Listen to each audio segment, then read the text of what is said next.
चला तर मंडळी, सोयाबीनची भाजी आपण नेहमीच बनवत असतो, पण तुम्हाला सोयाबीनपासून काही वेगळं बनवायचं असेल तर आजची रेसिपी खास तुमच्यासाठी आहे.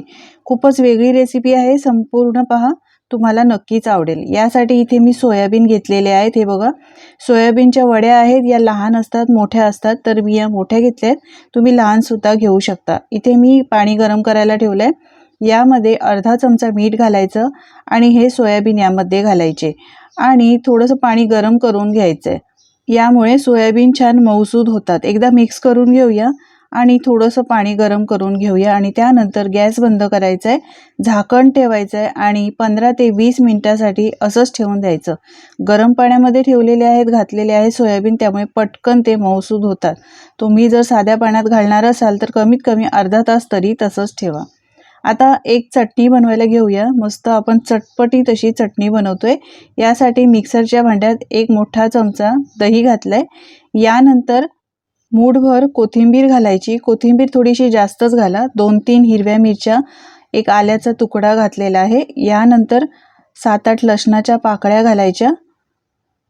लहान आहेत म्हणून मी जास्त घातलेत. तुमच्याकडे जर मोठ्या असतील तर 4-5 घाला.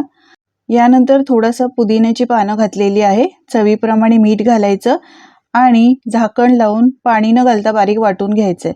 पाणी घातलं नाही कारण दही घातलेलं आहे, त्यामुळे पाण्याची गरज लागत नाही. मस्त अशी हिरवीगार आपली चटपटीत चटणी तयार झालेली आहे. काढून घेऊया. या चटणीला फोडणी द्यायची अजिबात गरज नाही, अशीच खायलाही खूप चांगली लागते. सोयाबीन हे बघा पाण्यातनं मी काढून घेतले. चांगलं दाबून हे सोयावडीचं पाणी मी काढून टाकलेलं आहे. सगळं पाणी काढायचं आणि त्यानंतर इथे मिक्सरच्या भांड्यामध्ये एक ठेचा बनवायचा आहे. आलं, लसूण, मिरची आणि कोथिंबीर घातलेली आहे मिक्सरच्या भांड्यामध्ये. पाणी न घालता आपल्याला जाडसर ठेचा वाटून घ्यायचा. हे बघा या पद्धतीने वाटलेलं आहे.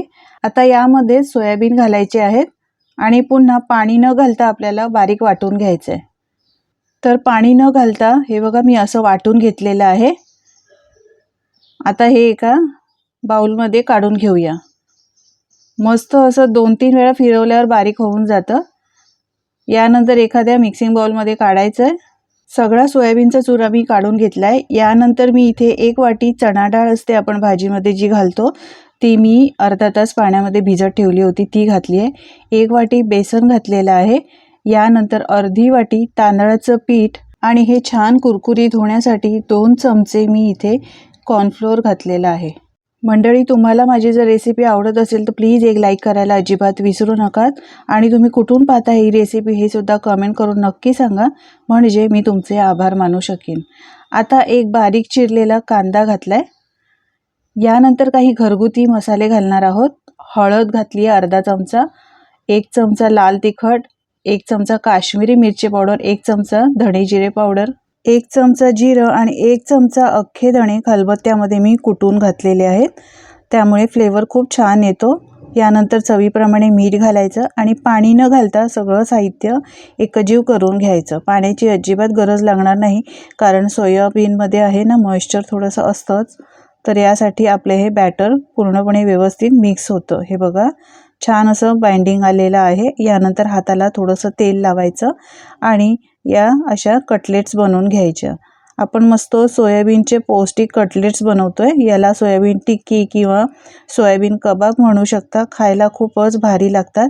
शिवाय सोयाबीनमध्ये भरपूर प्रमाणात प्रोटीन असल्यामुळे तुम्ही जर मुलांना या पद्धतीने बनवून दिले ना तर ते नक्कीच खातील. आयत्या वेळी मुलांच्या छोट्या भुकेसाठी तुम्ही असे हे टिक्की बनवून एअरटाईट कंटेनरमध्ये, एअरटाईट डब्यामध्ये, फ्रीजमध्ये ठेवू शकता आणि त्यांना आयत्या वेळेला तुम्ही तळून देऊ शकता. खायला खूपच चांगले लागतात. भाजी तर आपण बनवतच असतो, पण काही वेगळं सोयाबीनपासून तुम्हाला जर बनवायचं असेल तर या पद्धतीने तुम्ही कटलेट बनवून त्यांना नक्की द्या. घरच्यांना सगळ्यांना नक्कीच आवडतील. सगळे कटलेट्स मी एकदमच तयार करून घेतलेत. आता तळून घेऊया. यासाठी मी तेल गरम करायला ठेवलं आहे. तेल चांगलं गरम करून घ्यायचं. हे कटलेट्स तेलामध्ये सोडताना गॅसची फ्लेम लो टू मीडियम ठेवायची आहे, जास्त फास्ट ठेवायची नाही, नाहीतर आतमध्ये ते कच्चे राहतील आणि वरून कुरकुरीत होतील पण आतून कच्चे राहतील. तुम्ही स्लो फ्लेमवर तळून घेतलात तरीसुद्धा चालतील. मग सगळे मी जेवढे एवढे मावतील ना तेवढे कटलेट्स यामध्ये घातलेले आहेत. आता एका बाजूनी छान लाल होऊ द्यायचे आणि त्यानंतर याला पलटून घ्यायचं आहे. मंडळी, सोयाबीनच्या भाजीची रेसिपीसुद्धा मी अपलोड केलेली आहे, तीसुद्धा तुम्ही नक्की पहा, तुम्हाला आवडेलच. आता हे बघा, एका बाजूनी छान असा रंग आलेला आहे. पलटून घेऊया याला. मस्त सोनेरी रंग आला आहे. सगळे पलटून घ्यायचे आणि त्यानंतर दुसऱ्या बाजूनी सुद्धा चांगले तळून घ्यायचे. आपण यामध्ये तांदळाचं पीठ आणि कॉर्नफ्लोअर घातलं असल्यामुळे हे मस्त असे वरून कुरकुरीत होतात. शिवाय आपण यामध्ये चणा डाळीचा सुद्धा वापर केलेला आहे. तुम्ही प्लेन फक्त सोयाबीनचे हे कटलेट्स बनवू शकता, पण चणा डाळ घातली तर त्यामुळे तोंडामध्ये जेव्हा खाताना चणा डाळ येते ना, खायला खूपच भारी लागतात.